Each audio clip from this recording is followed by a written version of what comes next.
예, 저도 소가 목장에 간 이유를 아십니까? 소보로라. 네, 소보로빵 먹고 왔고요. 예, 말이 목장에 간 이유는 교회에서는 안 될 것 같아서 말보로. 일단 저는 지난주에 종강하고 또 어떻게 보면 6월 또 이번 학기 마무리를 이렇게 일산 동안교회에 오게 돼서 너무나 감사하고 초대해 주셔서 감사합니다. 특히 정구영 목사님 초대해 주셔서 감사합니다. 오늘 제가 말씀드릴 부분은 가정의 행복한 대화의 씨앗입니다. 사실 제가 의뢰를 받고 말씀해 주시기로는 가족 내의 대화법, 의사소통 이런 부분에 대해서 말해달라고 말씀해 주셨는데 사실 대화의 기술은 너무 많습니다. 여러분들 유튜브에 찾아보셔도 아니면 요즘 프로그램 중에 오은영 박사님 하시는 결혼지옥을 보더라도 대화법들은 많은데 중요한 건 지속하는 게 더 중요한 것 같습니다. 그래서 어떻게 우리가 긍정적으로 소통을 지속해야 될지에 대해서 오늘 잠깐 이야기하려고 합니다. 영화 혹시 이렇게 고르시는 방법이 있으실까요? 네, 감사합니다. 호응. 네, 일단 저는 영화를 고를 때 보통 감독을 봅니다. 그 감독이 무슨 르와르를 했든 멜로를 했든 일단 그 감독이 했던 필모그래프를 보고 또 그 사람의 배경이나 역사를 좀 잘 보는 편입니다. 그래서 이 이야기는 그래서 제가 일단은 누군지 모르시니까. 그리고 이 젊은이가 나와서 무슨 이야기를 할지 모르시기 때문에 잠깐 제 소개를 하고 시작하도록 하겠습니다. 근데 사실 제가 PPT가 너무 글씨가 좀 많고 잘 안 보여서 가능하면 좀 앞에 앉으시면 좋을 것 같고요. 저는 목사님께서 소개해 주셨던 것처럼 환경국립대학교에서 왔습니다. 경기도의 유일의 국립대학교입니다. 본래는 복지대학교라고 있습니다. 장애인들 특화하는 그런 교육하는 기관이 있는데 작년에 복지대학교와 환경대학교가 통합이 돼서 환경국립대학교가 됐습니다. 그래서 이 명칭이 좀 바뀐 지 얼마 안 됐기 때문에 좀 생소하실 수 있는데요. 한경이 무슨 뜻이냐 하면 한국 경기도라는 뜻입니다. 그래서 한국 경기도 국립대학교고요. 이 경기대학교라는 사립학교가 있어서 한경국립대학교를 쓴다고 합니다. 그래서 나름대로 국립대학교에서 왔기 때문에 이 일산 동안교회가 일산 또 김포 경기도지 않습니까? 그래서 오늘 이야기하는 거와 한편으로 또 일산의 복지를 위해서 열심히 노력하겠습니다.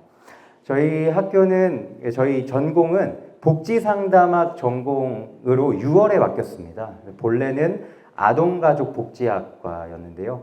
그 아동가족복지학과가 이제 요즘에 너무나 저출산이라 혹시 들으셨는지 모르겠지만 영유아 보육법이 바뀌어서 유보교육 통합이 됩니다. 무슨 말이냐면 어린이집을 이제 교육하는 보육학과가 있고 그리고 유치원을 또 관할하는 유아교육과가 있는데 이 두 가지가 합쳐집니다.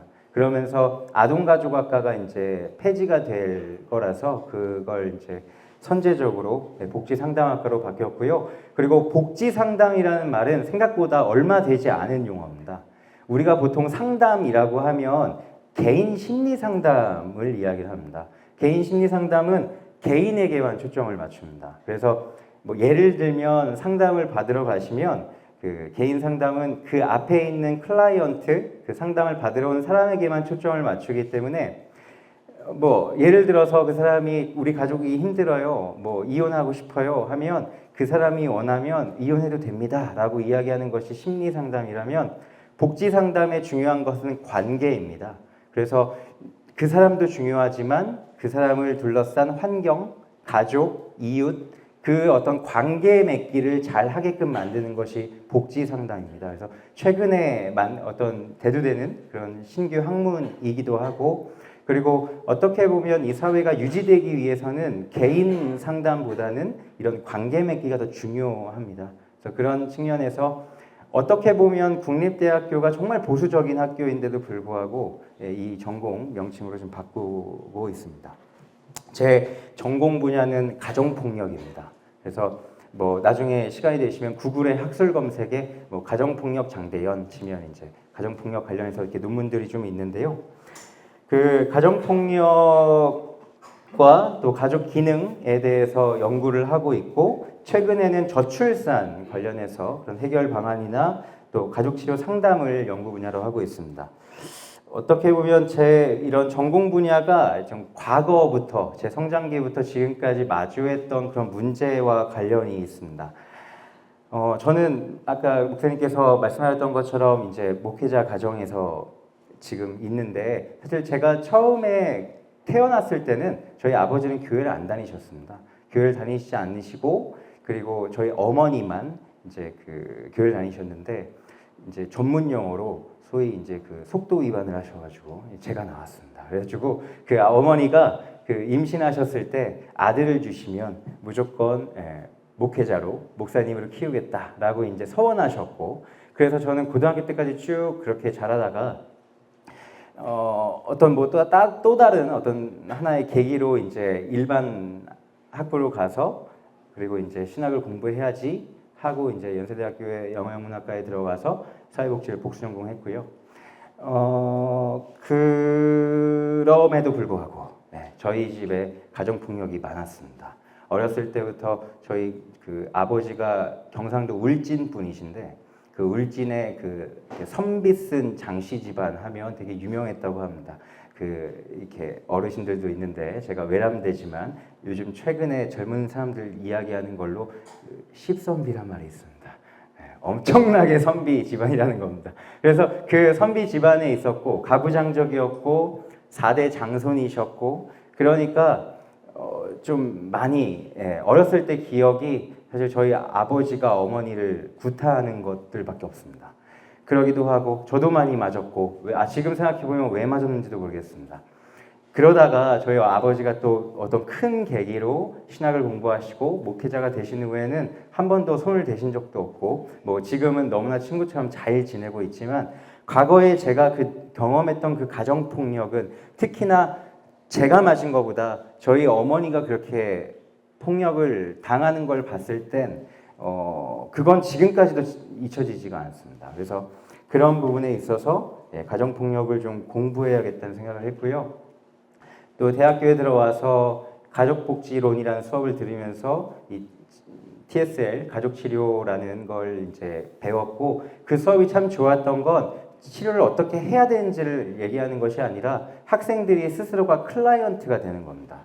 스스로 상담을 받는 사람이 돼서 한 학기 동안 내가 그 TSL 치료에 임하는 겁니다. 그래서 그때 나름대로의 용기를 내고 아버지와의 관계가 회복되고 저희 집이 완전히 바뀌었습니다. 그래서 그걸 통해서 제가 이거 공부해야겠다. 그리고 내가 뭐 목회자의 삶도 좋지만 그래도 이런 그 가족 치료 상담사라는 그런 무기를 가지고 하나님 사역을 해야겠다는 생각으로 이제 석사과정, 박사과정을 졸업했습니다. 근데 가정폭력을 연구하니까요 이런 생각이 또 드는 거예요. 가정이 필요한가? 왜냐하면 사실 가정폭력이라는 말 자체가 가정에서 일어나는 폭력이잖아요. 가정이 없으면 폭력이 일어나지 않습니다. 그렇지 않나요? 가정폭력은 없어질 수가 있어요. 아동학대도 95% 이상은 친부모에게 일어납니다. 그렇다면 가정이 왜 필요해? 라는 생각이 엄청나게 좀 고뇌했던 것 같아요. 그 석사과정 중에. 그러다가 나름대로 계속 고민을 거듭하다가 결론을 졌던 건 성경을 봤을 때입니다. 성경을 보면서 남편과 아내가 한 몸이 되고 그리고 또 중요한 건 모든 홀리북 중에서 코란이라든가 뭐 불경이라든가 여러 그러는 그 거룩 성서 중에서 일부 일처제를 이야기하는 성서는 성경밖에 없습니다. 다 일부 다처제를 이야기하거나 그런 한 남자와 한 여자가 결합되는 거에 대해서 이야기하는 성서는 없습니다. 그랬을 때 그러면 어떤 현재 우리가 유지하는 이런 가족 체계가 하나님의 말씀이구나라는 그런 생각이 들고 또 그런 마음으로 그러면 정말로 건강한 가정 그리고 이 가족이 어떻게 기능해야 되는지를 좀 연구해야겠다 해서 이제 가족 기능을 연구하게 됐고요. 그리고 뭐 여러 가지 생각했을 때 여러분들 지금 현재 우리가 하고 있는 이런 가족 체계, 우리나라는 법적으로 몇 년부터 실시된지 아세요? 이런 일부 일처제의 가족 형태 1958년입니다. 아직 100년이 되지 않은 형태입니다. 그 전에는 우리나라도 조선시대 또 일제강점기까지 본처, 뭐 첩, 뭐 이런 것들이 있었죠. 그런 것들이 무슨 뭐 불법이 아니었습니다. 그 당시까지만 해도. 그리고 서양 같은 경우에도 그렇게 아내들을 많이 누리는 것이 어떻게 보면 권력의 상징이었기 때문에 모든 인류사를 통틀어서 법적으로 지금 현재 우리가 한 남자와 한 여자가 결혼을 하고 가정을 꾸리는 거는 100년도 되지 않은 형태입니다. 그래서 이제 그렇고 또 뭐 중동 같은 경우에는 아직까지도 일부 다처제가 법적으로 이제 유지가 되고 있고, 그래서 이제 이런 부분에 있어서 중요한 건 법이나 사회가 아니라 성경에서 말씀하시기 때문에 이 가족을 좀 지켜야 된다라는 이야기를 하고 있습니다. 사실 연구자로 봤을 때는 엄청 올드한 그런 이야기입니다. 지금 현재 우리나라에서 하고 있는 것들 중에서 이제 가족 신고제라가 있습니다. 지금 우리나라 같은 경우에는 가족이라고 딱 규정할 수 있는 건 두 가지밖에 없어요. 첫 번째는 결혼이 있고 두 번째는 혈연입니다. 뭐 거기에 특수하게 입양이라는 제도가 있지만 보통 우리가 가족하면 결혼 아니면 혈연입니다. 제가 얘기하는 그런 가족 신고제 같은 경우는 우리가 혈연이나 결혼이 아니더라도 가족을 맺게 해주는 겁니다. 그러면 친구 사이에도 이제 가족이 되겠죠.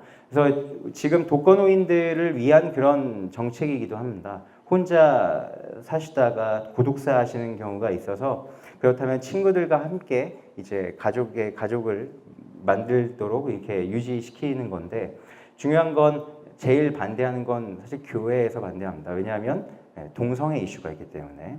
그래서 이제 그런 부분이 있지만 그렇기도 하고, 그리고 결혼도 많이 하지 않고 다양하게 가족이라는 형태가 계속 바뀌고 있는 상태에서 지금 현재의 가족 체제를 유지하자고 얘기하는 건 사실 그렇게 이렇게 호응받지는 않습니다. 제 어떤 그런 철학이. 그래서 그렇지만 그래도 이것이 하나님이 말씀하신 거라면 지켜야 한다고 생각을 하고요. 그리고 또 이제 현상을 연구하는 거 말고 실제로 내가 이렇게 연구해서 그래서 뭐 so what이 있어야 되잖아요. 그래서 가족 상담, 가족 치료 상담을 하고 있습니다. 그리고 최근에는 저출산 해결 방안을 위해 연구하고 있고요. 뭐 잘 보이시지는 않지만 나름대로 상담 경력이 있는데 저것들도 다 나름대로 제 어떤 삶과 연결되어 있습니다. 저는 가정 형편 때문에 군대를 이제 부사관으로 갔다 왔습니다. 그렇게 보이시진 않지만 나름 헌병이었고 수리산 빨간 모자라고. 일단은 군인들 또 군인들 관련해서 상담을 진행하고 또 저의 주된 가족 상담은 신혼부부입니다. 그래서 이제 젊은 부부, 결혼 10년 차 이내의 부부들을 만나고 있고요. 그리고 또 앞서서 목사님께서 말씀해 주셨지만 온누리 교회 젊은 부부 학교의 이제 공동체에서 이제 찬양부장으로 있습니다. 온누리 교회 젊은 부부 학교는 이제 13년 차 이내 부부를 대상으로 이제 부부 학교를 열고 또 거기에서 사역하시는 분들은 뭐 정말 뭐 20년 전에 같이 이제 참여하셨던 분들, 그래서 지금 50대, 60대 분들도 많거든요. 그래서 혹시나 관심 있으시면 이거는 교회 프로그램이 아니고 전체 그런 사람들에게 열려 있는 프로그램이라서 관심 있으신 분들은 찾아보셨으면 좋겠습니다. 그리고 또 새아이의 아빠입니다. 그래서 저는 아이가 셋이고요. 원래 둘까지는 의무라고 생각했습니다. 나름 이제 가족 복지를 하는 사람인데 가족 계획을 세우면서 둘까지는 낳아야지 했는데 한 번에 쌍둥이가 생겨가지고 이란성 쌍둥이 남매를 키우고 있고 그 이란성 쌍둥이가 이제 지난주에 100일이었습니다. 그래서 끝나고 바로 또 육아 출근해야 된다. 그래서 모르겠습니다. 이제 제가 어떻게 보이실지 모르겠지만 그래도 저도 30 플러스로서 그리고 또 이 젊은 부부 또 특히나 가족 그리고 교회 안에서의 어떤 가정사역에 대해서 나름대로의 비전이 있는 사람으로서 여기 불러주셔서 너무 감사드리고요. 그리고 또 TSL 가족 치료를 제공하는 행복의 길이라는 업체가 있습니다. 거기에 대표로 있고 상담을 하고 있고요. 그리고 또 모교인 연세대학교에서는 생각보다 학교에서 성폭력 관련된 신고들이 많이 들어옵니다. 그랬을 때 저는 이제 가해자들, 피신고인이라고 하죠. 그 피신고인 남자 친구들 좀 만나서 사건 조사하고 상담하는 역할을 이제 지금 5년 동안 하고 있고요. 그리고 오늘의 교회에서는 젊은 부학교 사역을 하고 있습니다. 궁금한 거 없으시죠? 네. 넘어갑니다.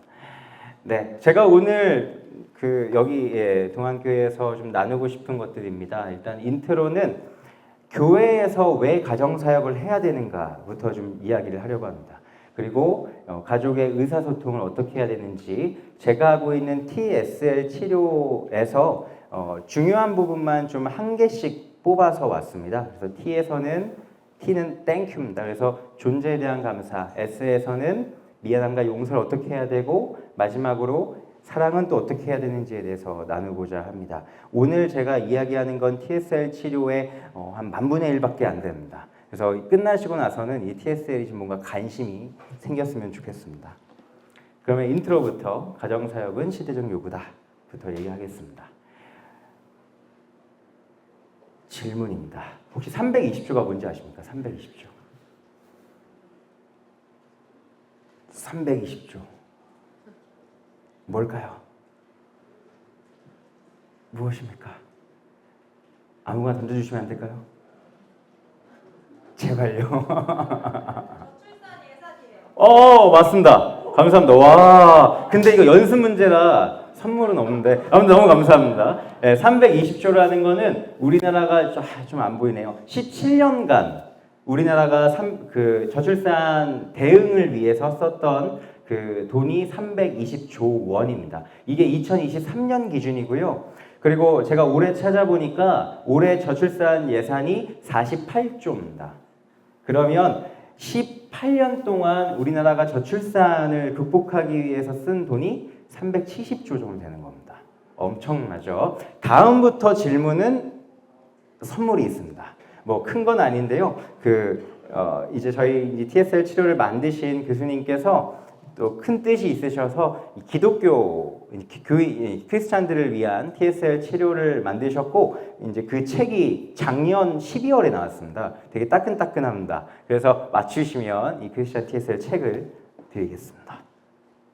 두 번째, 네, 그렇습니다. 0.7인 뭡니까? 네. 딩동댕입니다. 감사합니다. 이제 끝나고 설명 드릴게요. 0.72명은 2023년에 우리나라의 합계 출산율입니다. 이 그래프 안 보이지만 80년부터 이제 되어 있는데, 사실 60년대 우리나라의 합계 출산율 얼마나 될 것 같아요? 몇 명일까요? 한 집에 한 여성이 아이를 몇 명으로 낳았을까요? 우리 또 여기 나이가 많으신 분들도 아실 수 있는데 6명입니다. 6명. 그래서 제가 초등학교 때 기억나는 게, 혹시 육남매라는 드라마 아세요? 옛날에 엄청 인기가 많았던 것 같은데, 육남매의 그 6이라는 것이 그 당시 합계 출산율을 이야기하는 겁니다. 한 가정에 평균적으로 6명의 아이를 낳았습니다. 근데 그것이 쭈루루룩 와서 2023년은 0.72명입니다. 무슨 말이냐면, 결혼을 하고 아이를 1명 낳으면 출산율을 높인다는 얘기입니다. 그만큼 심각한 문제이고요. 전 세계적으로 1명 이하로 떨어진 건 역사상 우리나라밖에 없습니다. 과거에도 없었고요. 현재 우리나라가 0.72명, 인구 절벽에 있습니다. 다음으로 문제인데요. 조금 어렵습니다. 53%는 뭘까요? 53%. 결혼율 비슷한데 조금 더 구체적으로 가야 됩니다. 근데 지금 우리 성도님께서 말씀해 주신 게 다 맞아요. 다 맞기 때문에 이따가 선물로 드릴게요. 일단 무슨 말이냐면 53%가 뭐냐면요. 바로 혼인 건수 대비 이혼 건수 비율입니다. 무슨 말이냐면 혼인 건수가 2021년 기준, 물론 2023년에도 비슷합니다. 19만 3천 건으로 처음으로 20만 건이 무너졌습니다. 근데 혼인 건수는요, 이혼 건수는요, 한 번도 10만 건 이상으로 가지 않다가 10만 건이 넘어섰습니다. 그래서 혼인 건수 19만 건에서 10만 건의 비율을 나눴을 때 53%. 그게 무슨 말이냐면 한 1년에 두 가정이 새롭게 가정을 꾸리면요, 한 가정은 해체된다는 얘기예요. 한 가정 이상이. 무슨 말인지 아시겠죠? 그래서 지금 우리는 사실 저출산이라고 이야기하지만 출산은 누가 합니까? 가정에서 합니다. 우리는 계속 저출산 이야기하고, 그리고 아이를 낳으면 이만큼 경제 지원을 해줄게 라고 이야기는 하지만 그것이 중요한 게 아니라 일단은 결혼을 하지 않고요. 그리고 결혼을 하더라도 이렇게 이혼 건수가 높습니다. 이것이 가장 어떻게 보면 근본적인 문제겠죠. 엄청나게 심각한 겁니다. 사실 우리가 아까 얘기했던 0.72명보다 이 수치가 훨씬 더 우리는 경각심을 가져야 됩니다.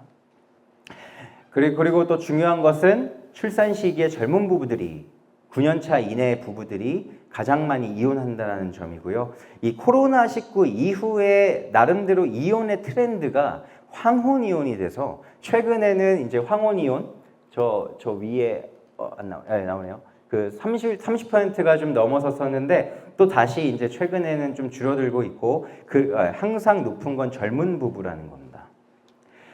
그리고 아이들에게 물어봤습니다. 초등학생, 중학생들에게 어린이재단에서 혹시 결혼을 한 사람이 결혼을 하지 않은 사람보다 행복하니? 어떻게 생각해? 물어보니까 뭐라고 대답했냐면요. 그렇지 않다라고 이야기한 아이들이 32%입니다. 아이들이 뭘 한다고?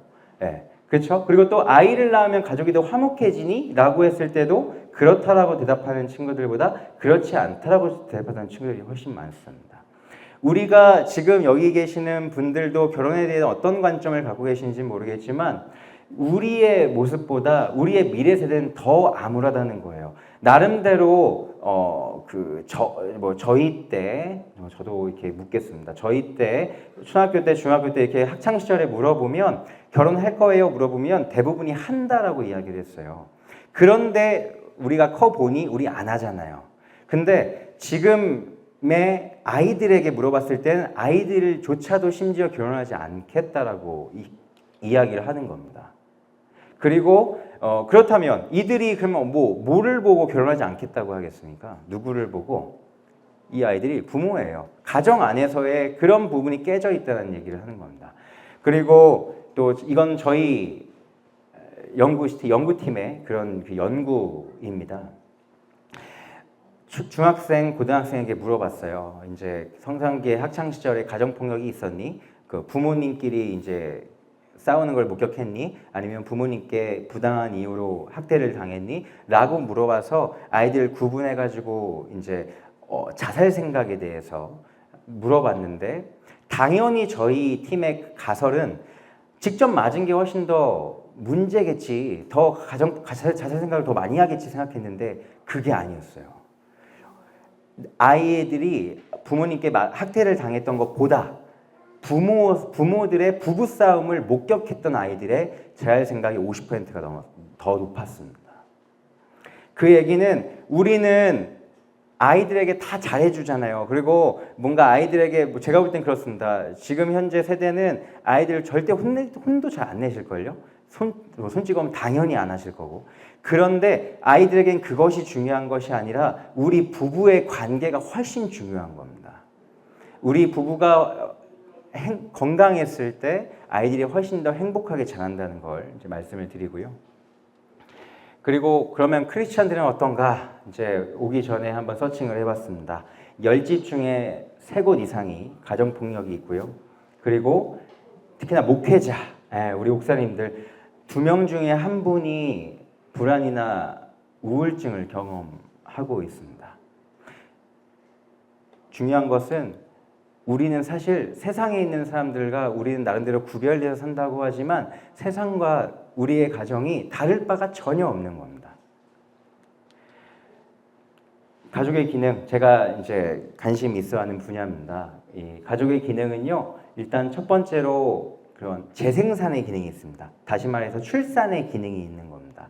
이제 거기에 성적 욕구도 있는 거고요. 그리고 정서적으로 지지해 주는 것들, 또 자녀 양육, 그리고 경제적 지원, 이렇게 크게 네 가지의 가족의 기능이 있는데, 중요한 거는 결혼을 하게 되면요, 우리는 과거에 있었던 뭐 정서적 지지라든가 어떤 뭐 성적인 것들이라든가 이런 부부 관계는 없어지고, 아이를 낳게 되면 결국에는 경제, 돈, 이야기, 양육 문제밖에 남지 않는다는 겁니다. 한번 돌이켜 보시겠습니까? 가족 안에서 어떠한 이야기를 가장 많이 하는지. 사실은 우리가 뭐 힘내, 고마워, 사랑해, 이런 정서적 지지라든가 뭐 이런 성적인 부분 말고 사실 우리 돈 얘기, 아이들 얘기가 거의 줍니다. 이것은 무슨 말이냐면, 이제 그 가족 그런 치료 안에 이제 그 로엔이라는 사람이 있는데, 그분이 이야기하는 거에 있어서 가장 중요한 가족의 건강은 뭐냐면, 부모 관계가 부부 관계에 우선되지 않는 겁니다. 무슨 말이냐면, 남편과 아내가 있습니다. 남편과 아내는 부부이자 부모입니다. 그렇죠?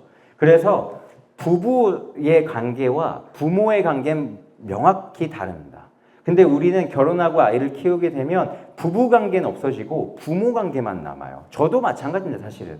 그래서 아이를 키우는 이야기들, 또 우리 가정, 가계에 대한 이야기들은 거의 부모 관계죠. 우리가 원래 연애할 때, 처음에 신혼일 때 이야기했던 부부 관계는 거의 이야기를 하지 않는 겁니다. 이것이 어떻게 보면 가정의 어떤 그런, 특히나 정서적 기능이 이제 망가지는 그런 이유이겠는데요. 그래서 중요한 것은 이렇게 경제적 지원과 자녀 양육의 포션이 컸던 것들을, 이게 뭐 잘못되거나 틀리다는 얘기가 아닙니다.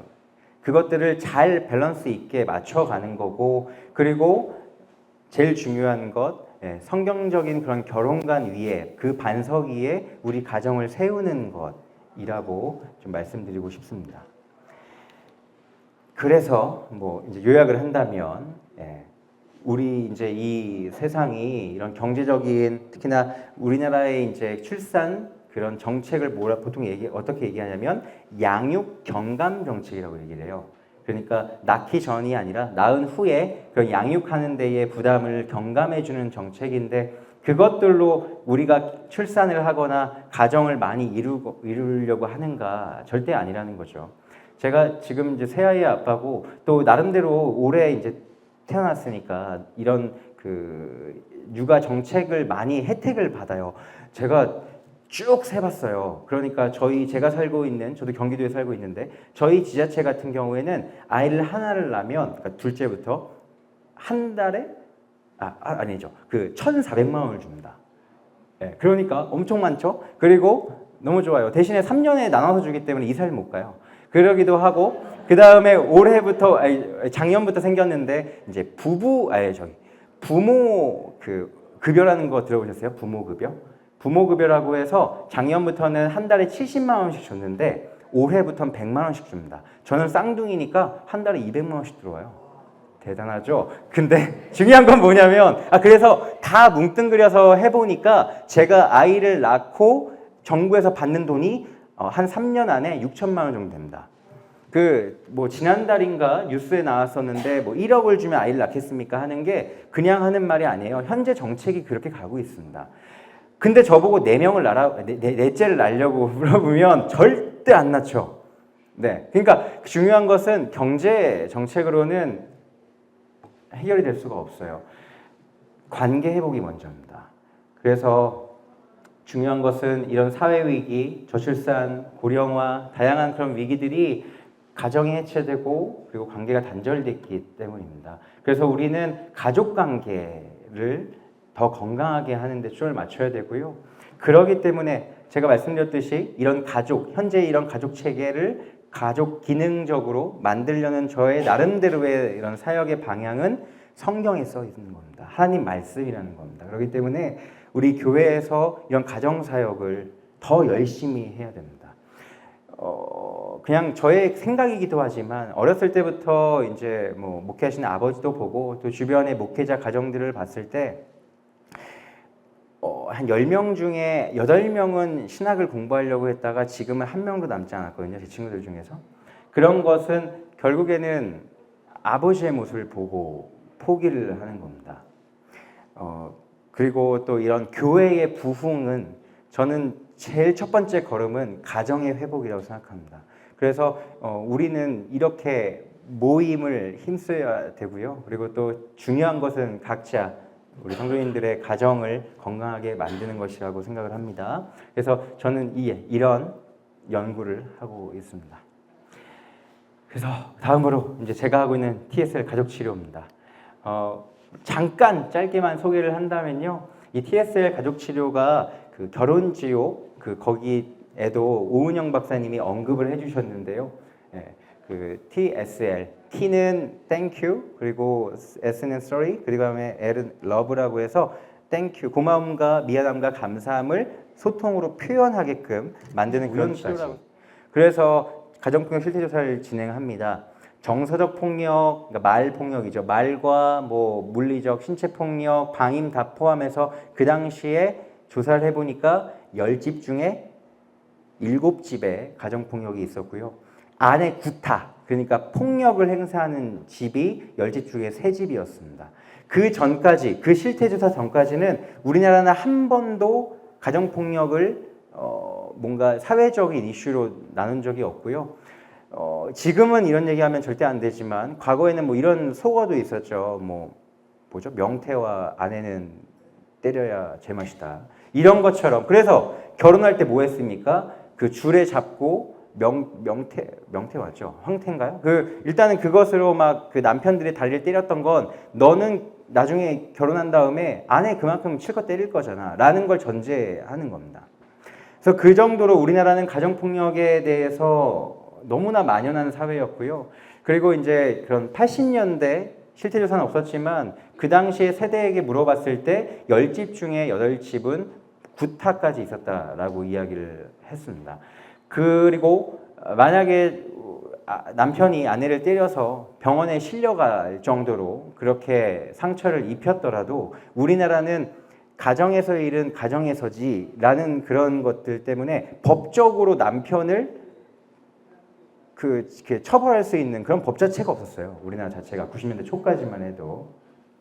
그러다 95년도에 실태조사가 있었고요. 또 93년도에는 유엔에서 베이징에서 일어난 그런 인권 대회를 통해 가정폭력이 가장 중요한 문제라고 이슈화됐고, 우리나라 정부 이제 김대중 정부에 들어와서 가정폭력 특별법이라는 게 생겼습니다. 98년도에. 그리고 그때부터 우리나라는 남편들을 처벌할 수 있게 됐습니다.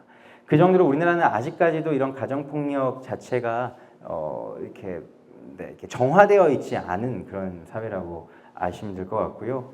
그때 가정폭력 특별법을 만들면서 이 남편들, 가해자들이 그래도 바로 그렇게 처벌을 받기보다 교화 프로그램을 참석을 하면 그러면 좀 처벌을 경감해주는 그런 제도가 있었어요. 그때 생긴 게 미사고 프로그램입니다. 미사고.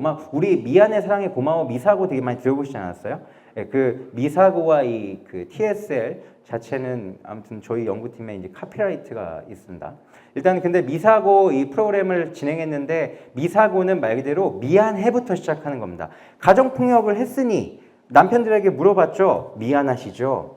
한 명도 미안하다는 생각을 가진 사람이 없어요. 아니 맞을 짓을 했으니까 때렸지. 그리고 내가 왜 미안해? 걔도 나한테 미안해 해야지 라는 것으로 미안해부터 시작하니까 아무것도 되지 않는 겁니다. 그래서 프로그램을 바꿉니다. 그게 고맙습니다.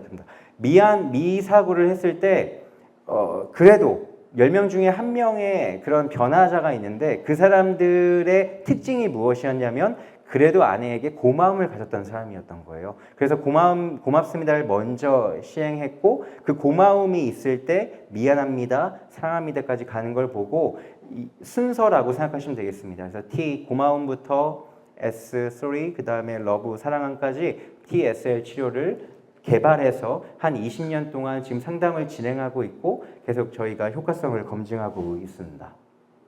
중요한 것은 TSL은 내가 하는 겁니다. 그러니까 우리가 가족 안에서의 프로그램이지만 결국엔 나의 관점을 변화시키고 그 관점을 변화시키는 걸 가지고 내가 소통을 할 때 그때 이 가정이 변화하는 겁니다. 제가 그 학부 때 교수님께 이렇게 클라이언트로서 수업을 들으면서 했던 것도 제 마음속에 아버지는 정말 죽일 놈이었어요. 진짜 너무 그 목사님이 되시고 나서도 뭐 사실 그렇게 뭐 폭력을 사용하시진 않았지만 계속 가부장적이고 억압적이었고 그런 그 가정에서 살면서 아버지를 절대 용서해 줄 수가 없었어요. 근데 이 TSL을 하면서 아버지에 대한 고마움이 생기고 그 안에 내 마음속에 용서하는 마음이 생겼을 때 그때 우리 집이 정말 바뀐 걸 제가 경험했기 때문에 저는 제 경험으로 말씀을 드리고 싶습니다. 그래서 뭐 나름대로의 저희는 효과성 검증을 합니다. 사실 그 상담을 받으러 가시면 보통 설문조사를 그냥 사전과 사후로 나눠서 막 하는데 그것들은 내가 의도가 개입될 수 있잖아요. 그래도 선생님 열심히 하셨는데 더 좋게 바뀌었다고 할 수 있겠지. 그래서 저희 같은 경우에는 그런 설문조사와 함께 어떤 걸 하냐면 저희는 세브란스 병원이랑 같이 타액 검사 피 검사를 통해서 정말로 호르몬의 영향이 있는지를 저희는 파악을 합니다. 이 타액 침을 통해서는요, 그 코티졸이라는 호르몬을 조사할 수 있습니다. 코티졸이라는 건 스트레스를 받았을 때 나오는 물질입니다. 그러니까 내가 불안하거나 문제가 있을 때 코티졸은 많아지고요. 그리고 DHEA라는 게 있는데 그것은 항산화 물질입니다. 당연히 내가 건강했을 때 많이 분비가 되겠죠. 그래서 코티졸은 낮을수록 좋은 거고 항산화 물질인 DHA는 높을수록 좋은데 그것들을 항상 저희는 상담을 받기 전과 후를 통해서 어떻게 변화가 있는지를 효과성을 검증하고 다양한 대상들에게 이런 상담을 했을 때 많은 변화를 보였다는 걸 알 수 있습니다. 그래서 TSL의 가족 치료의 기본 구성은 다음과 같고요. 그럼 바로 넘어가고 그래서 제가 그래도 이제 이 TSL 치료를 가지고 어떤 이야기를 좀 해야 될까라고 했을 때 그냥 제가 생각했을 때 가장 중요한 것만 가져왔지만 이것이 다는 아닙니다. 그래서 다음에 기회가 된다면 이 TSL 치료에 함께 참여해 주시면 좋을 것 같습니다. 첫 번째 T, 존재에 대한 감사입니다. 우선 시작하기 전에 잠깐 한 30초만 눈을 감고 나는 누구인가 좀 잠깐 생각해 볼까요? 좀 이렇게 호흡을 하시고 자신에 대해 그냥 나는 누구인가 편하게 한번 규정을 해보십시오. 나는 누구인가를. 뭐 성격도 좋고요. 뭐 여러 가지로.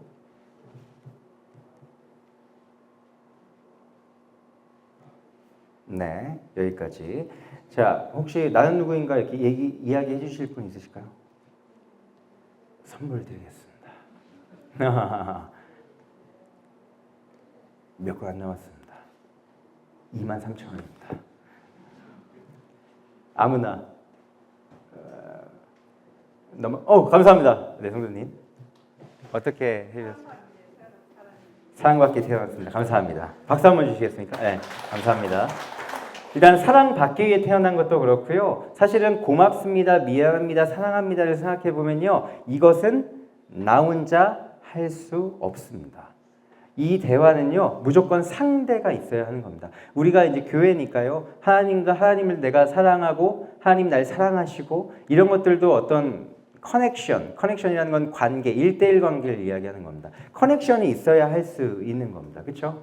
그리고 또 나는 누구인가가 사랑받기에 태어났다고 말씀해 주셨는데 그것 또한 누군가 날 사랑해 줘야 되는 겁니다. 나는 누구인가를 내가 생각했을 때 나는 뭐 MBTI는 어떻고 뭐 나의 성격은 어떻고 이런 어떤 내면에 있는 것 말고 다른 것들로 나를 규정하려고 하면요, 결국에는 관계 속의 나를 볼 수밖에 없습니다. 나는 누구인가라고 했을 때 결국에는 나는 이 세상을 살아가면서 내 주변에 있는 사람들과 상호작용하면서 살아가게 되는 거고요. 특히나 나는 누군가의 아버지고 누군가의 아들이고 누군가의 남편, 누군가의 아내고 이런 식으로 나를 규정할 수밖에 없어지는 거죠. 그래서 나를 규정할 때도 관계가 필요하다라는 걸 말씀을 드리고요. 그리고 원래 아까도 말씀드렸듯이 심리 상담 같은 경우는 대부분 다 그 사람 개인에게만 초점을 맞춥니다.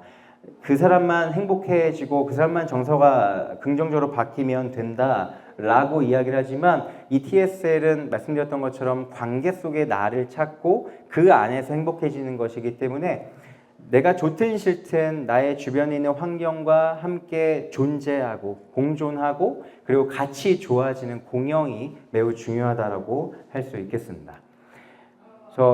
제가 되게 좋아하는 애니메이션인데 자 보시면 이게 기찻길입니다. 기찻길. 나하고 내가 있고요. 다른 사람들이 있는데 철도를 보면 그 두 개의 이어지는 레일을 이어지는 그런 그 쇠들이 있잖아요. 그것들이 없으면 우리는 기찻길이라고 하지 않습니다. 결국에는 기찻길이라는 거는 이렇게 다리를 놓아야 되는 거고요. 그래서 중요한 건 우리의 삶은 기차가 레일을 가는 것이라고 할 수 있습니다. 여러분들 여기 오실 때 어떻게 오셨어요? 자차로 오시는 분도 있고 걸어서 오시는 분, 대중교통 이용하시는 분들도 있겠지만 내가 일어나서 내가 입는 옷들을 만들어준 누군가가 필요하고요. 그리고 대중교통을 이용할 때 우리 버스 기사님이 있어야 되는 거고요. 내가 걸어갈 때 신발이 있어야 되는 거고요. 자차로 운전하셨다면 그 자동차를 만드는 사람이 필요한 겁니다. 과거에는요. 사실 그냥 혼자 살아가도 가능했습니다. 자급자족이 가능했어요. 내가 일어나서 뒤에 농사 짓는다면 농사 짓고 그걸 풀 뜯어 먹고 그냥 자면 됐지만 이 현대 사회는 절대로 혼자 살 수 없습니다. 무조건 나는 이 사회 안에 관계를 맺고 타인이 있어야 삶을 살아갈 수 있는 거죠. 그렇기 때문에 이 레일에 지나가는 기차, 삶이라는 라이프라는 기차가 신기하지 않습니까? 네, 저는 이거 항상 볼 때마다 신기합니다. 그래서 이렇게 기차가 갈 수 있게끔 나하고 다른 사람이 함께 가는 것이 뭐라고요? 삶이라는 겁니다. 삶. 그렇기 때문에 우리는 어찌했든 간에 하나님께서 가족으로 맺어주셨습니다. 그 가족이 배우자가 될 수도 있고 부모님이 될 수도 있고 우리의 자녀가 될 수도 있지만 그 사람으로 인해서 내가 존재한다라는 것을 먼저 느끼고 그리고 그 안에서 감사함을 깨달아야 된다고 말씀을 드리고 싶습니다. 그리고 더 중요한 것은 고마움은요 말로 표현해야 됩니다. 제가 초코파이 엄청 좋아합니다. 저는 군대 있을 때도 군대 가면 몽쉘보다 저는 초코파이를 좋아해가지고 항상 절과 교회에 항상 그렇게 고뇌가 있었는데 중요한 건 말하지 않아도 알아요. CF 문구가 있습니다. 말하지 않아도 알아요. 말하지 않으면 모릅니다. 특히나 고마움은 모릅니다. 사실 그냥 내가 뭘 말로 해야 돼? 고마운 거 다 알잖아 라고 할 수는 있지만 이렇게 말로 내가 고마워 라고 이야기하는 것은 결국에는 나와 그 사람의 마음속에 인을 찍는 겁니다. 서명을 하는 거예요. 그렇기 때문에 고마움이 있으시면 무조건 말로 표현하셔야 되고요. 중요한 것은 내가 인지하는 것과 표현하는 건 달라서 내가 말로 할 때요. 말은 일단 입으로 가죠. 귀로 들어갑니다. 그리고 눈으로 그 사람을 만나죠. 여러 가지로 오감으로 내가 느낄 수 있는 겁니다. 고마운 마음도 그렇고요. 또 그 고마움을 표현했을 때 받는 사람도 결국에는 말로 표현하는 게 매우 중요하다. 그래서 고맙습니다. 이 T 세션에서는 가장 중요한 것 말로 표현하는 게 매우 중요합니다. 오늘 꼭 감사함을 말로 표현하셨으면 좋겠고요.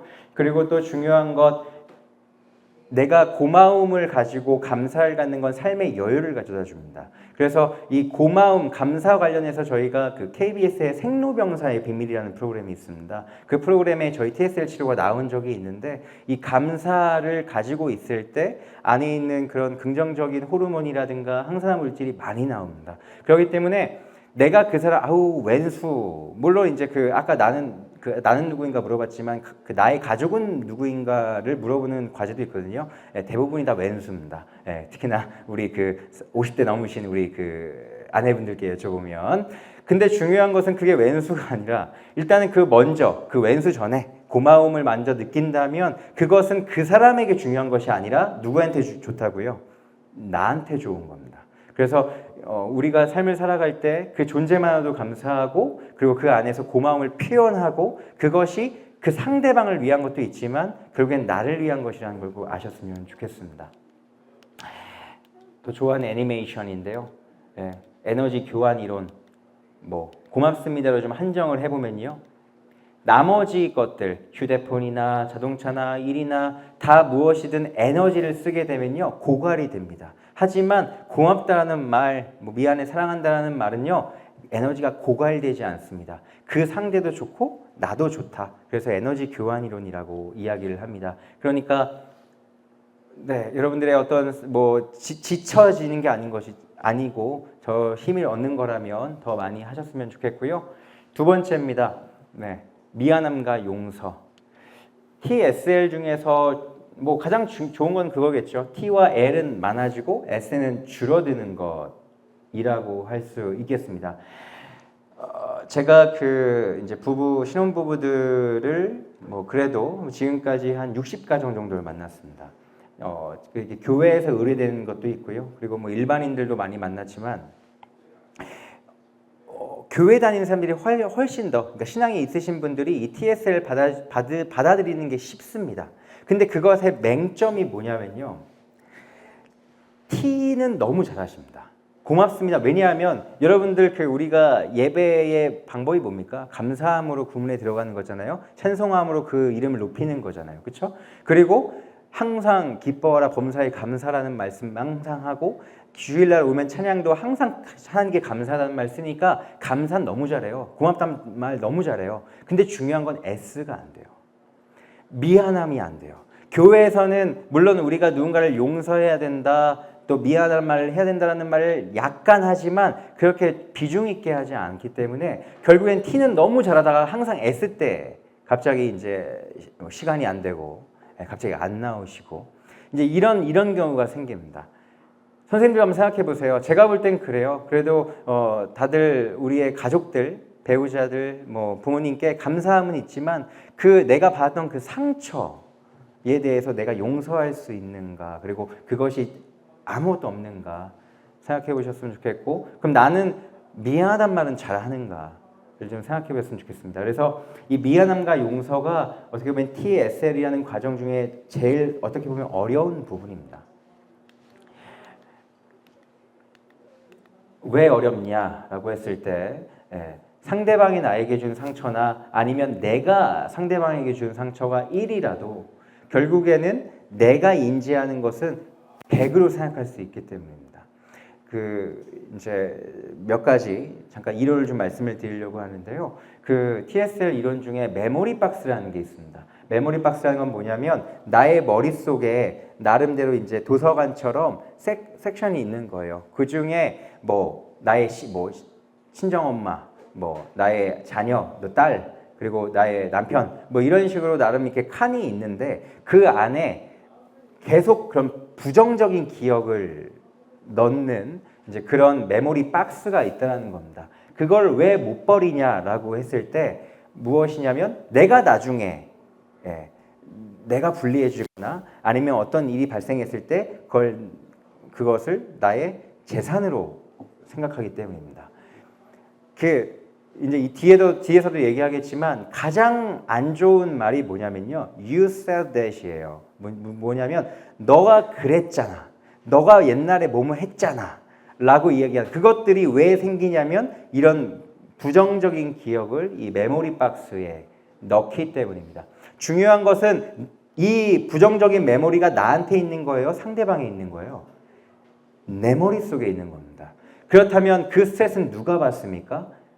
내가 받습니다. 아까 고맙습니다도 내가 표현했을 때 더 좋아지는 것처럼 미안합니다의 스트레스를 어떤 부정적인 감정을 내 머릿속에 넣는다는 것은 결국엔 내가 스트레스 받는 거예요. 그렇기 때문에 우리가 사과하고 용서하는 것 또한 누구를 위한 거예요? 나를 위한 거예요. 나의 머릿속에 그것들을 지우고 더 나은 그런 우리의 삶을 살고 또 내가 살기 위해서 미안합니다와 용서합니다를 해야 된다고 말씀을 드립니다. 그리고 또 하나는 실린더 이론, 터피 컬렉터 증후군이라는 게 있는데 뭐 이런 글씨는 뭐 너무 많고 그 간단하게 말씀을 드리면 내 하루 동안 소비해야 되는 감정들이 있다는 거예요.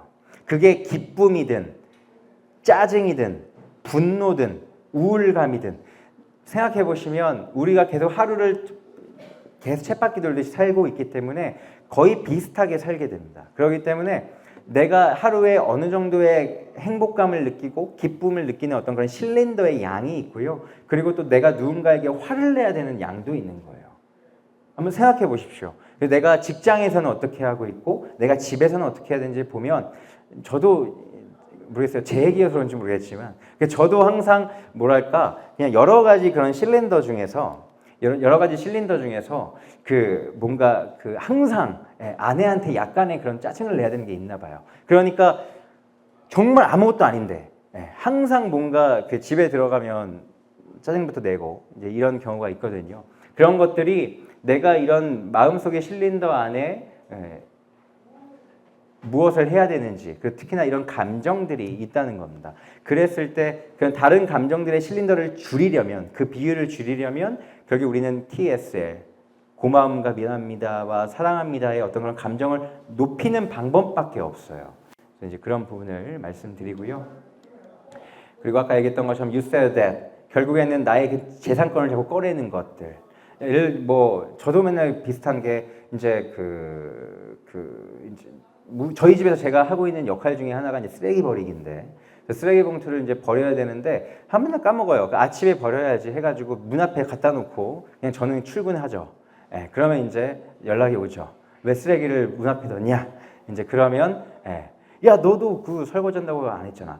계속 그러거든요. 맨날 싸우는 패턴이 그래요. 중요한 것은 특히나 우리 안에 가족들이라든가 부부관계에서는 이 you said that만 안 하셔도 싸우는 양이 반이 줄 겁니다. 그래서 자꾸 과거 이야기를 하는 것이 아니라 현재가 중요하죠. 아까 잠깐 제가 뛰어넘었지만 복지 상담의 가장 중요한 것은 here and now예요. 여기, 지금. 심리 상담은 가면 성장기에 어떤 일이 있었냐고 쭉 물어봐요. 그럼 이제 그것들을 가지고 그 사람의 성격을 판단하죠. 하지만 복지 상담은 지금 현재가 중요합니다. 지금 관계가 더 중요하니까요. 그래서 거듭남을 이야기를 해서 저는 좀 더 어떤 성경적인 상담이라고 생각을 합니다. 중요한 건 우리는 지금이 중요한 거예요. 자꾸 과거의 얘기를 꺼내가지고 갖고 올 필요가 없는 거죠. 그래서 우리가 가족 안에서는 지금 딱 그 문제만 가지고 이야기한다면 그것들이 더 큰 갈등으로 번져지지 않습니다. 그래서 용서에 대해서 이야기를 하면 미안합니다는 중요한 것은 내가 미안함도 있지만 그 사람이 그 이야기를 듣고 싶어 한다면 우리는 표현할 수 있어야 돼요. 그 사람을 위해서. 근데 이 용서는 정말 어려워요. 재산권을 버리는 건 정말 어려워요. 과거에 그 사람이 이제 만난 그런 사람들로 얘기를 하면 바람 났었고 그리고 그렇게 좀 뭔가 성적인 그런 중독 때문에 성매매를 하고 그 다음에 도박을 하다가 전 재산을 잃고 이랬던 사람들을 용서하는 건 정말 쉽지 않다는 겁니다. 그리고 이 용서라는 것은 성경에서도 어렵다고 이야기를 합니다. 주기도문입니다. 예수님이 알려주신 주기도문을 보게 되면 지금 제가 이야기했던 고마움, 미안해, 사과해 이런 얘기는 없어요. 그 중에 하나가 저 굵은 글씨가 있습니다. 우리에게 죄 지은 자를 사하여 준 것 같이 용서가 이만큼 어려운 겁니다. 예수님이 알려주신 그 기도문에 있을 정도로 이 용서라는 건 절대 쉽지 않은 겁니다. 근데 중요한 것은 우리는 크리스찬입니다. 우리가 그리스도인으로 살아갈 때에 더 중요한 것은 그들을 용서해 주는 겁니다. 사회에서 용서해 주고 오케이 하지만 중요한 건 가족 안에서 그 마음이 정리가 될 때 그 다음 스텝이 있을 수 있겠죠. 그리고 앞서 이야기했던 것처럼 고맙습니다는 미안합니다의 전제 조건입니다. 우리가 그 상대에게 고마움을 가지지 않는데 미안한 마음을 우리가 표현하기는 쉽지 않습니다. 그래서 우리는 상대를 존중하고 그리고 감사한 마음이 생겼을 때 이 미안합니다 또 용서까지 가능하다고 이제 말씀을 드립니다. 마지막입니다. L입니다. 자, 원하는 것을 주는 것이 사랑이다. 여러분들 이것도 이제 제가 4권을 가져왔는데 이제 한 질문만 드리고 선물을 드리겠습니다. 사랑이란 뭘까요? 사랑이란. 이거는 제가 한 3분께 여쭤보고 판단하고 선물 드리겠습니다. 안 하시면 제가 지목해도 되나요? 저는 제가 수업 시간에도 그렇지만 항상 맨 뒷자리 분들을 시킵니다. 그래서 우리 목사님부터 여쭤보겠습니다. 우리 목사님, 정배 목사님이 생각하시는 사랑이란 정의가 어떻게 되십니까? 뭐 여러 가지 생각하시면 됩니다. 편하게 하셔도 되고요. 뭐 하나님이 주시는 사랑 정의 다 좋습니다.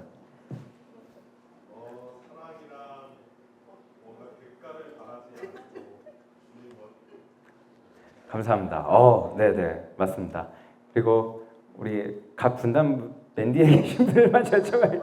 우리 맨디에 우리 선배님, 사랑이란 무엇일까요? 예 맞습니다.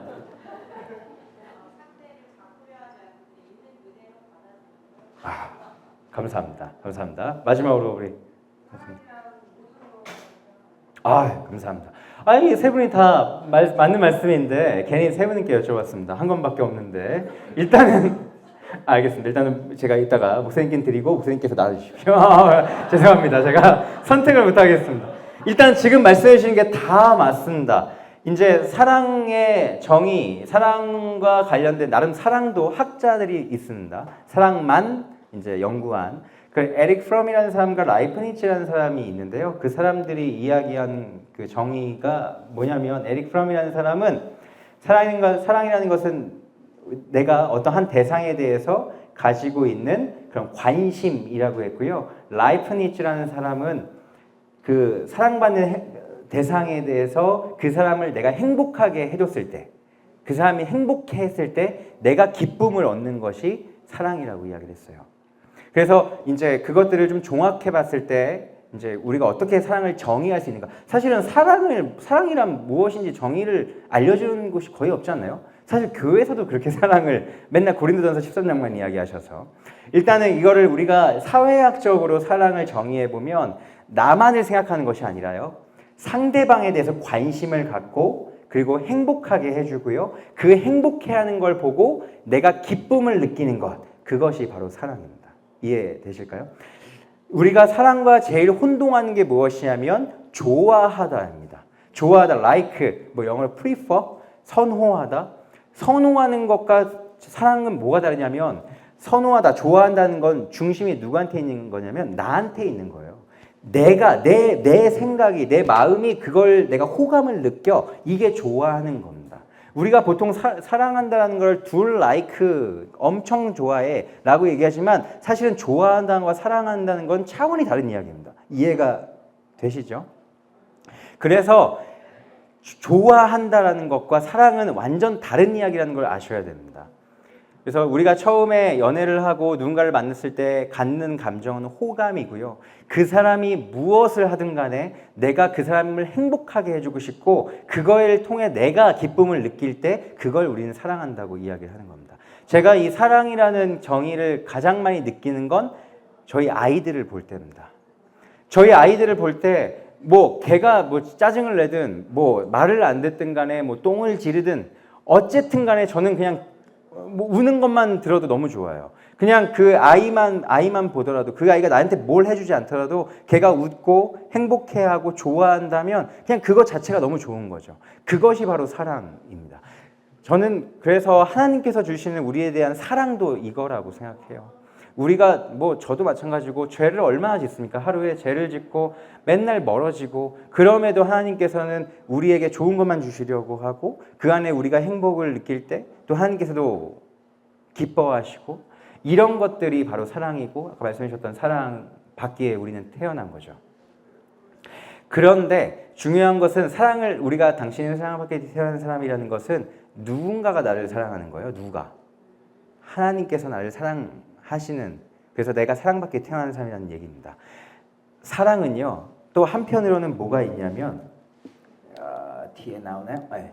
무엇이 있냐면 능동사입니다. 능동사. 영어 공부인데요. 이제 무엇이냐면 내가 하는 겁니다. 사랑은. 그래서 제가 저의 어떤 나름대로의 인생 캐치프레이즈가 뭐냐면 Love is a verb인데요. 사랑은 동사다. 사랑은 행해야 돼요. 사랑은 내가 받으려고 하는 것이 아니라 사랑은 내가 하는 겁니다. 그리고 그런 어떤 의지가 있어야 되고 실천이 있어야 됩니다. 그래서 선생님들 한번 생각해 보십시오. 내가 내 가족을 정말 사랑하는가? 나는 내가 사랑을 받으려고 하진 않는가? 내가 그 사람이 나에게 어떻게 하든 간에 그 사람이 정말 어떤 모습과 행동을 보이더라도 나는 그 사람을 정말 사랑하는가 좀 생각해 보셨으면 좋겠습니다. 다음으로 이제 사랑의 5가지 언어라는 게 있는데요. 그래도 좀 뭔가 이야기만 들으면 심심하잖아요. 그래서 제가 이런 과제를 좀 뭔가 종이를 좀 가져왔는데요. 우리 뒤에 목사님께서 나눠주실 겁니다. 펜이랑 같이 나눠주시면 감사하겠습니다. 이 사랑의 5가지 언어는 게리 체퍼만이라는 기독교 상담가가 있습니다. 그 상담가가 만든 척도인데요. 30가지의 제가 질문 문항을 드릴 겁니다. 보시면 거기에 알파벳이 쓰여 있는데 그 알파벳 중에 한 가지를 고르시면 돼요.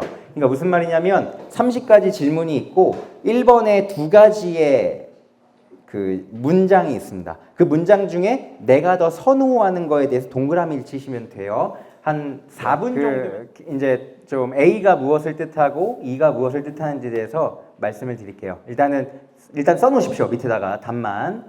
자, 일단 첫 번째 A는요. A가 많은 사람들은 이게 무엇을 말하는 거냐면 내가 원하는 제1의 사랑의 언어가 무엇인지를 선생님들께 물어본 겁니다. 내가 원하는. 첫 번째는 인정하는 말입니다. 뭐 칭찬이라든가 아니면 나를 어떤 지지해주는 말, 나의 존재를 인정해주는 말, 그것이 제일 중요한 사람이다 라고 하면 A. 이해되시죠? 그 다음에 두 번째는 함께하는 시간. 그러니까 내가 나의 연인이나 나의 가족이랑 같이 시간을 보내는 게 중요해 라고 이야기하는 사람들이 B고요. 그 다음에 C는 선물. 말 그대로 돈으로 이제 그렇게 주는. 근데 그거 나쁜 건 아닙니다. 선물을 받았을 때 내가 사랑을 받는다고 생각하는 겁니다. 네 번째는 나를 위해 봉사해 주는 거죠. 뭐 설거지를 해준다든가 내가 필요한 것을 도와준다든가 이런 것들. 마지막으로 E는 스킨십입니다. 매우 중요하죠. 부부 사이, 특히나 연인 사이에서는 이런 스킨십이 이제 사랑의 언어다. 그래서 지금 다 못하신 분들은 뭐 작성하시거나 뭐 사진을 찍거나 나중에 내 연인이나 배우자하고 또 같이 해보시면 좋을 것 같습니다. 그래서 여기서 이야기하고 싶은 건 무엇이냐면 아까 고마움은 말로 표현하는 게 중요하다고 말씀을 드렸죠. 미안합니다는 나의 내면에서 해소하는 게 중요합니다. L은요, 중요한 건 뭡니까? 사랑은 뭡니까? 상대방이 원하는 걸 해주는 겁니다. 그래서 보통 한국 사람에게 이 사랑의 언어 5가지를 물어보면 남자들이 가장 많은 게 뭘 것 같아요? A입니다. A. 인정하는 말, 지지해주고 칭찬해주고 나를 바로 서게 해주고 이런 것들이죠. 근데 여성들은 좀 많이 달라요. 특히나 여성들 같은 경우는 B나 D가 좀 많이 나오는데 일단은 내가 어쨌든 간에 나는 그런 거야. 제가 남편이잖아요. 나는 인정하는 말이 좋아요. 그래서 나는 와이프한테 항상 뭐 사랑해, 여보가 있어서 너무 좋아 라고 이야기하는데 여성들은 아닌 거예요. 그러니까 사랑이라는 것은 내가 아는 사고방식으로 하는 것이 아니라 상대방이 원하는 걸 해주는 겁니다.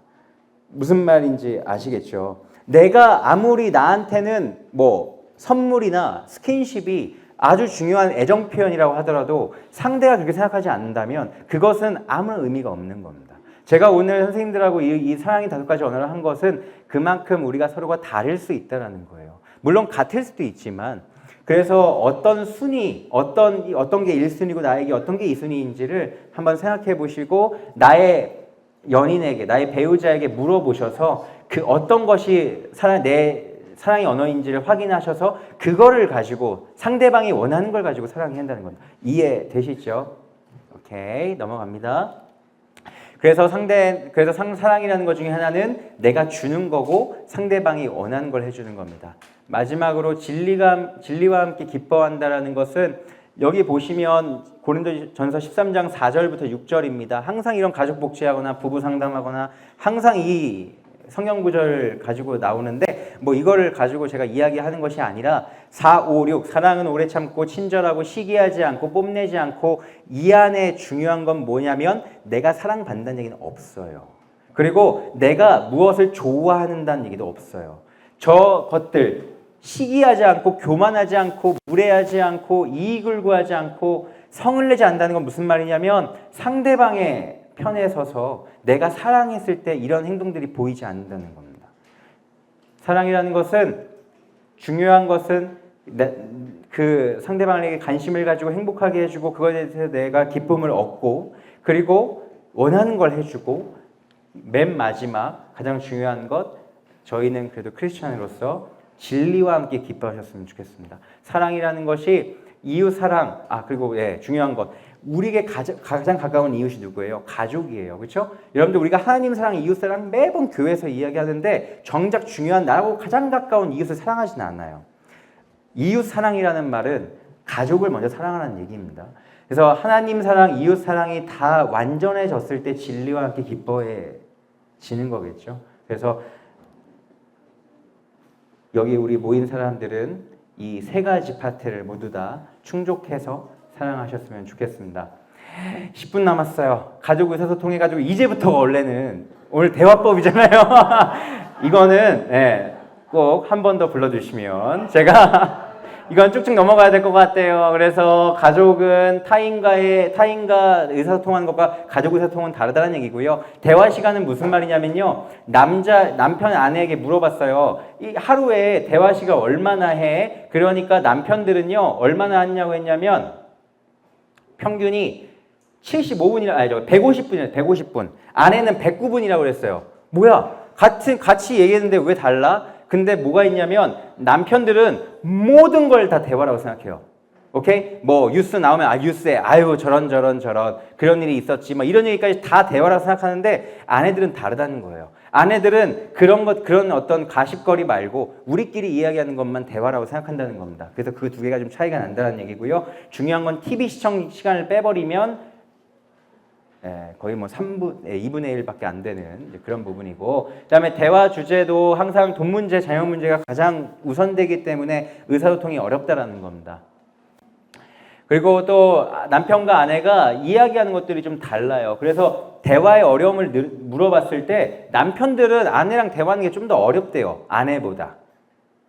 오케이? 근데 되게 웃긴 거는 뭐냐면 저 속마음을 털어놓는가라고 했을 때 남편들은 자기가 속마음을 더 털어놓는다고 얘기를 해요. 그러니까 대화는 어려워. 근데 속마음은 털어놔. 근데 아내는 대화는 쉬워. 근데 속마음을 털어놓기 어려워. 라는 거예요. 무슨 말인지 아시겠어요? 그러니까 남편과 아내가 대화하는 방식이 다르다는 겁니다. 그래서 우리는 이런 의사소통하는 방법을 좀 많이 배워야 된다는 얘기고 그 다음에 의견 일치도 같은 경우에도 남편들은 의견 일치 된다고 생각하는데 아내들은 그렇게 생각 안 해요. 그런 얘기입니다. 그리고 의사소통 유형들이 있어요. 이것들은 나중에 2부로 넘어갑니다. 이래야 나중에 또 불러주시겠죠. 그리고 비교의 저주. 대화할 때 또 가장 중요한 것. 비교의 저주가 있습니다. 비교라는 건 상향과 하향이 있어요. 상향이라는 건 뭐냐? 하향부터 얘기하면 하향이라는 것은 우리가 보통 이렇게 TV 광고 나오게 되면 좀 이렇게 기아들 있잖아요. 그 어려운 아프리카의 아이들을 봤을 때 내가 그 하향 비교를 통해서 기부하게끔 만드는 거죠.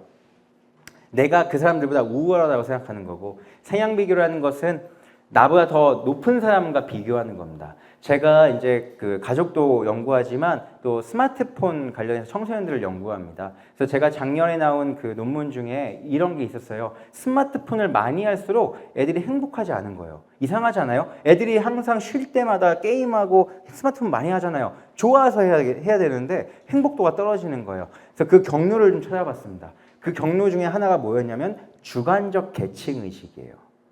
주관적 계층의식. 내가 생각했을 때 나는 1부터 10까지 중에서 어떤 계층에 속해 있는가를 물어보니까 스마트폰을 많이 하는 애들일수록 이 주관적 계층의식이 떨어져 있는 거예요. 그게 왜냐하면 SNS를 보게 되면 여러분들도 이제 카톡 하시죠? 카톡 프로필이나 페이스북, 인스타그램에 봤을 때 그것들에서 내가 제일 꼬질꼬질할 때 올립니까?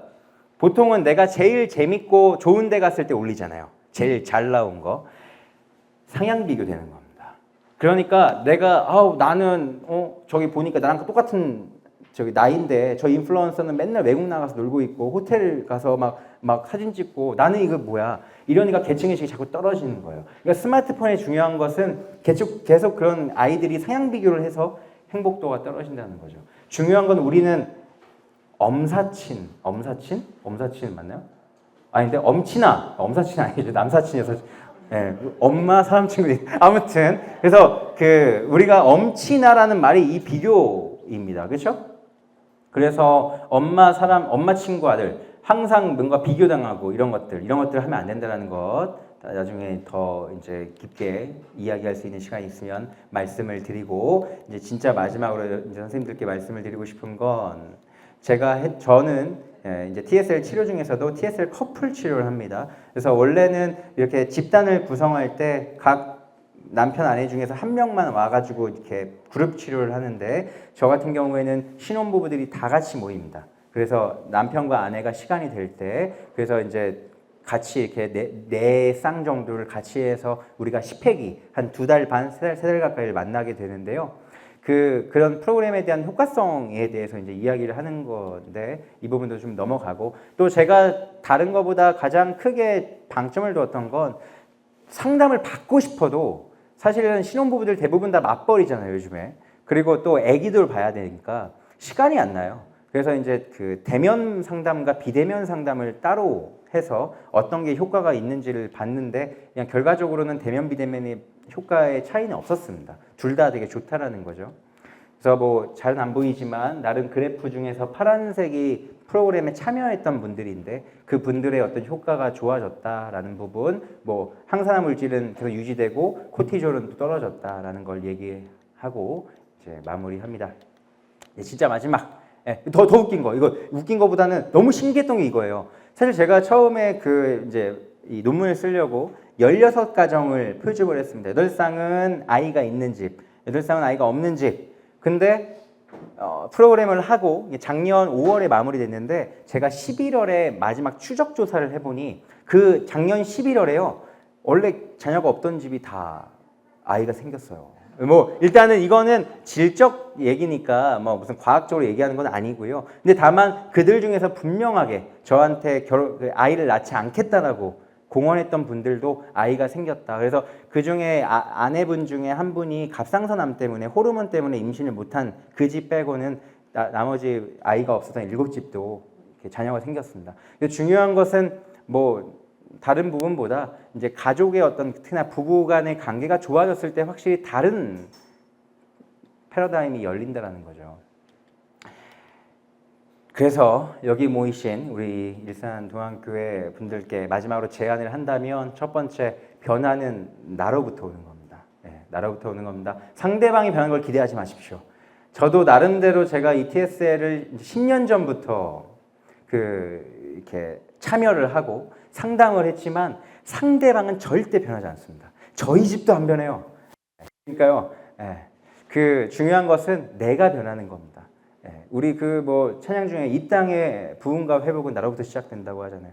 이 땅의 회복과 부흥 전에 여러분들의 가정부터 회복이 되기 위해서는 여러분들이 바뀌셔야 됩니다. 두 번째, 독일어입니다. 시침라벤이라고. 저 독일어 잘 못하지만 제가 대학교 때 유일하게 기억나는 그렇게 무수한 수업을 들었지만 딱 한 가지 이 문장만 기억납니다. 시침라벤.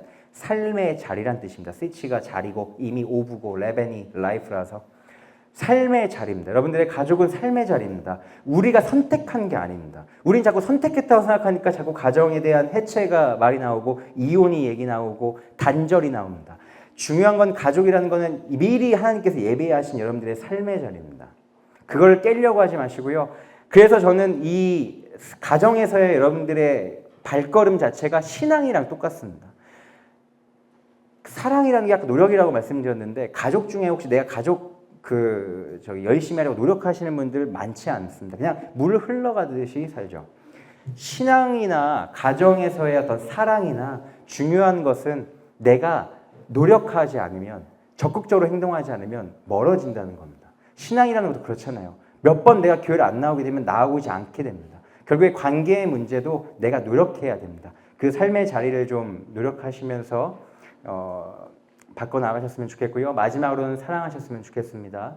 그 중에서도 가정의 회복, 소통은 결국엔 내 배우자와 하는 것부터입니다. 내 자녀와 내 부모가 아니라. 그래서 이런 회복과 소통에 있어서 나의 배우자하고 더 건강하게 사랑하셨으면 좋겠습니다. 사랑한다는 건 좋아하는 게 아니라 노력하는 겁니다. 그래서 제가 이제 이 오늘의 말씀을 이제 마치는데요. 마지막으로 우리 찬양한 곡만 했으면 좋겠습니다. 제가 오늘의 교회에서 찬양부장으로 있기 때문에 그래서 이제 찬양을 좀 준비했고요. 아까 말씀드렸던 것처럼 교회에서 가장 안 되는 것이 TSL 중에 S입니다.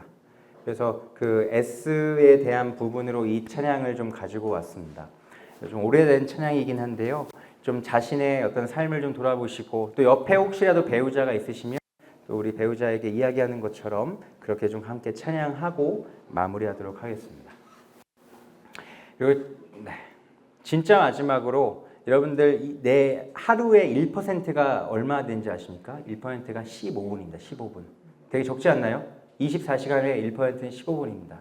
여러분들 15분은 여러분들의 가족들과 함께 시간을 보내시고 좀 대화하셨으면 좋겠습니다. 하루에 15분 할 수 있잖아요. 그렇죠? 그러면 찬양하겠습니다. 오늘 나는 이란 찬양입니다. 혹시 아시는 분들 있으면 같이 찬양하겠습니다.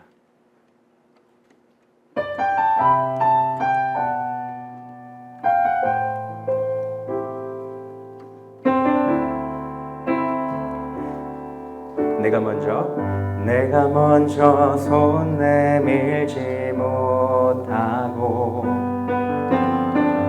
내가 먼저 용서하지 못하고 내가 먼저 웃음 주지 못하고 이렇게 머뭇거리고 있네. 그가 먼저 손 내밀길 원했고 그가 먼저 용서하길 원했고 그가 먼저 웃음 주길 원했네. 나는 어찌된 사람인가.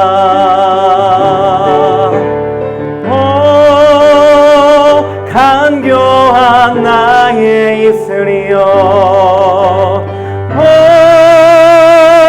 옹졸한 나의 마음이여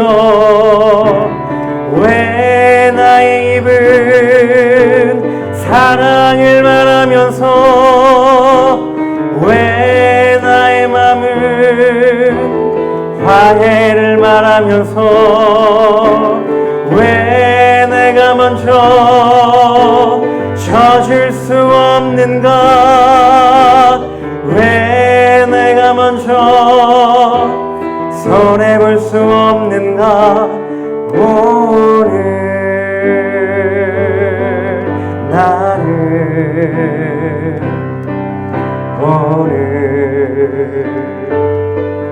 나는 주님 앞에서 몸들 빠무르고 이렇게 흐느끼며 서 있네. 어찌할 수 없는 이 맘을 주님께 맡긴 채로. 우리 2절은 옆에 혹시 배우자가 있다면 좀 손을 잡고 함께 찬양할까요? 내가 먼저 섬겨주지 못하고 내가 먼저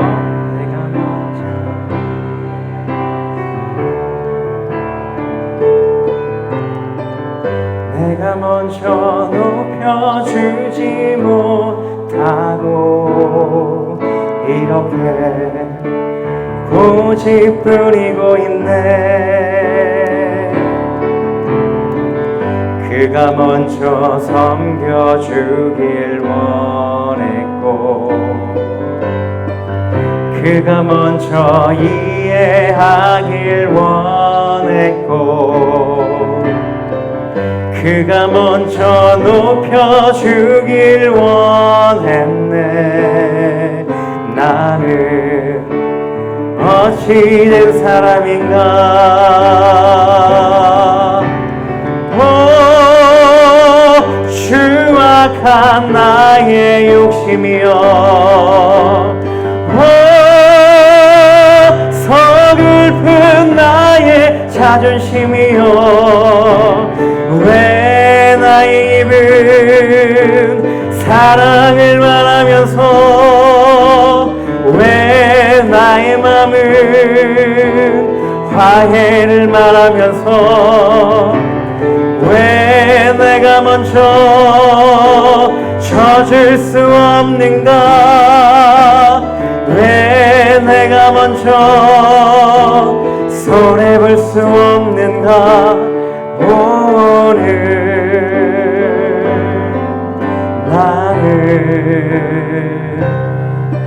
오늘 나는 주님 앞에서 몸들 파무르고 이렇게 흐느끼며 서있네. 어찌할 수 없는 이 맘을 주님께 맡긴 채로 우리 한 번 더 고백합니다. 오 견고한 오 간교한 나의 입술이여 오 옹졸한 나의 마음이여 왜 나의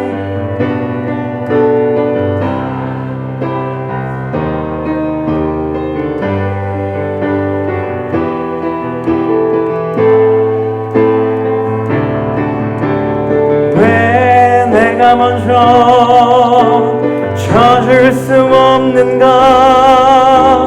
왜 내가 먼저 손해볼 수 없는가. 오늘